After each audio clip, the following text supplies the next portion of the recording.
Welcome, Marie in Zone 6 with a look at the garden in September.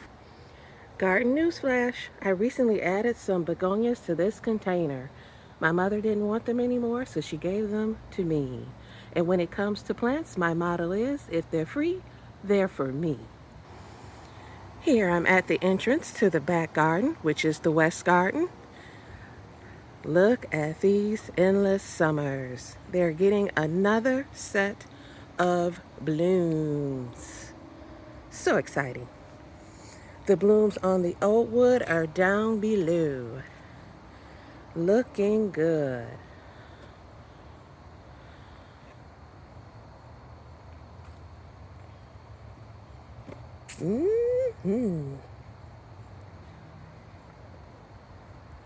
There is the deck for frame of reference.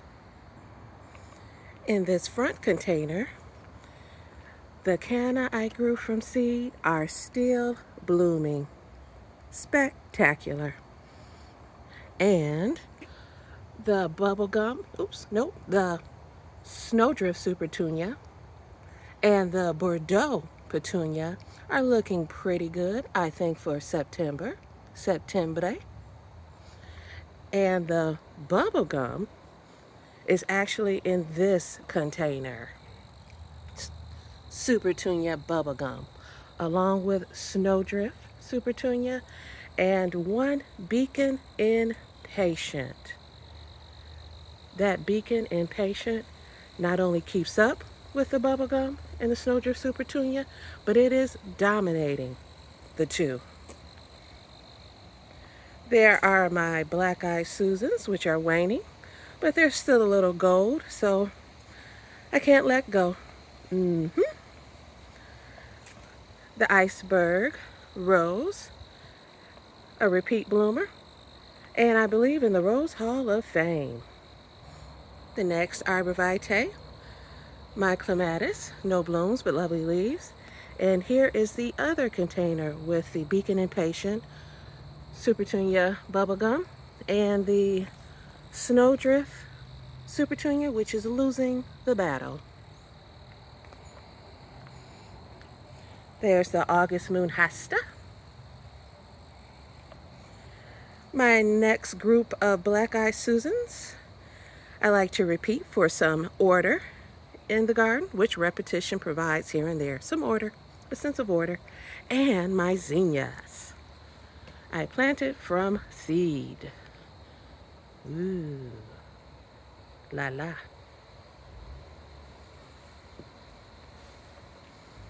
Welcome. On the back deck, the easy wave petunias are still looking pretty good. I've slacked up in my deadheading, but they still look pretty. There's my autumn joy sedum. My, what looks to me to be a sea of flowers, all these containers. And the Mini Vista Indigo is looking delightful, along with the licorice splash. And there's my other wave petunia on the deck rail. And the coleus I grew from seed. It was a mixed packet, so it came with different colors. And I just consolidated the colors into different containers. The burgundy in one and the green and cream in the other. And the packet said expired, but I went ahead and planted, and lo and behold. So if you have a packet of seed that says expired, go for it. See what happens.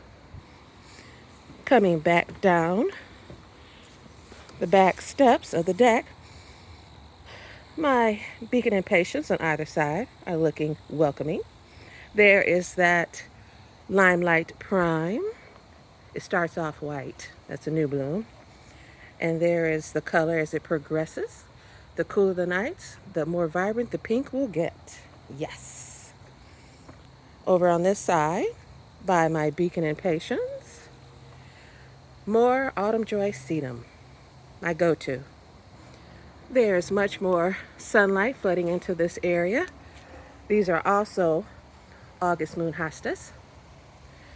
Since I cut down that weed or bush or tree or whatever it was, And I was thinking about putting a climbing rose on that fence extension I built, the taller one you see there. But now I'm thinking maybe some hyacinth bean or maybe some potato vine that I can get to kind of climb up there on those protruding screws. I'll see. Here are some white begonias and some potato vine my mother didn't want, so she gave it to me. I put it in not that long ago, so hopefully it will perk up. Heading towards the long flower bed. Below this hibiscus, this is my first year planting this. I think it's called Swedish Ivy by Proven Winners, and I think it's just beautiful. Mm-hmm. There is that little quick fire with its lovely color. And I still have the leaves from my penstemon. I love that burgundy because when you have a lot of green, it looks flat. So that burgundy cuts the green and adds some, I guess, depth and interest.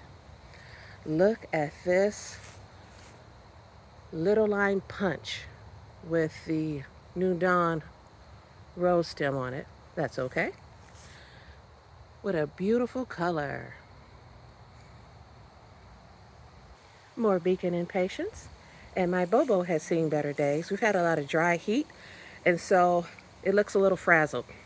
There are those, I don't know how they got there, black-eyed Susans. They still have some vibrant gold.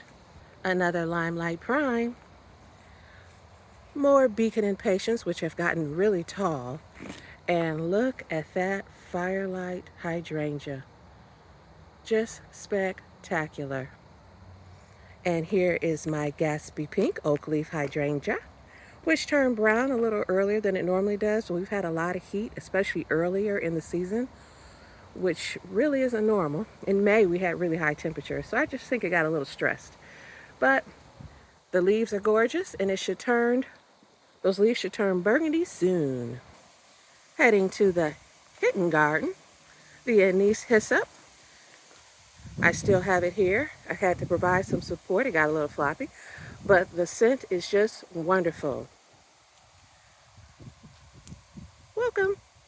There is my Annabelle, and I got rid of that limelight here. It got some kind of sickness, so it had to go, G.O. And I put in this Gatsby Pink from another area, and it's doing, I think, really well. I put it in when it was really hot, and so I really tried to stay on top of the watering.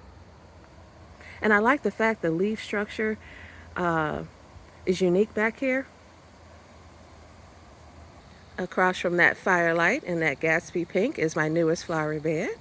I had a lot of problems with water flooding in this particular area, actually all the way across here, for years. But I've built up the soil. This was the last area I built up the soil and created this flower bed. You'll see that quick firelight, which a branch fell on and I was pruning, so poor thing. And another quick fire. There is Sum and Substance, Paul's Glory in the back. Corner of the deck, another firelight hydrangea. And this is Sophie Rose, David Austin. I'm trying to resist deadheading. We're getting close to frost, which should be in October. And if I deadhead, that could stimulate growth, which will be damaged in the code. Take note. Here in the East Garden, which is the front garden, the lavender, I think it's Munstead, is starting to grow back. My Victoria Blue Salvia I planted not that long ago has really filled in, and I'm so grateful I planted it because I cut down my Millennium Allium. It started to wane, and so this provides some blue or purple now. Mm-hmm. My limelights, the tall flowering shrubs you see to the right, one, and to the left there's one. They've gotten some kind of unusual burn. I think it's from the dry heat we've had recently. And the Snowdrift Super Petunias are looking good. And so is this Calibrachoa. Seeing I'm not that great with it, I think it looks pretty good. There's Amethyst Verbena, Snowdrift Super Petunia, Back by the steps, Silverberry Supertunia, cascading. And my Sally Holmes is bouncing back now that the Japanese beetles have gone. Good riddance. A rose in the Rose Hall of Fame, and rightfully so. In this container, I have a Beacon Impatient, Snowdrift Supertunia, Bordeaux is the purple, and a purple and white verbena in there somewhere. Ooh, yeah, there we go. Found you. More Victoria Blue Salvia on this side for repetition, as I mentioned earlier, which provides a sense of order. Look at my neighbor's grass. Looking good. He sure knows how to edge. My grass is greener. We have a friendly competition going on. The pink chiffon Rose of Sharon is still looking delightful. It's been blooming for so long. I am so impressed. Here's an overview of most of the front east garden, along with my crispy looking limelights. In the south garden, the limelight is looking pretty good. My Sally Holmes roses in the south garden have started to bloom again. Here's another one. Look at those leaves. Wow. Some zinnias in my small cut flower garden over here in the south garden. And the I don't know how you got here, but I'm glad you came flower that appeared all of a sudden. Looking good. Consider subscribing, and thanks for watching.